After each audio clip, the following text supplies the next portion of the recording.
आकर्षित होतात, कारण अशा संबंधामुळेच आपण आनंदी होऊ शकू असे त्यांना वाटते.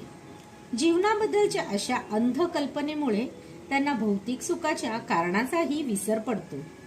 अर्जुनाला क्षत्रियांच्या नीतिमूल्यांवर सुद्धा विसर पडल्याने दिसून येते.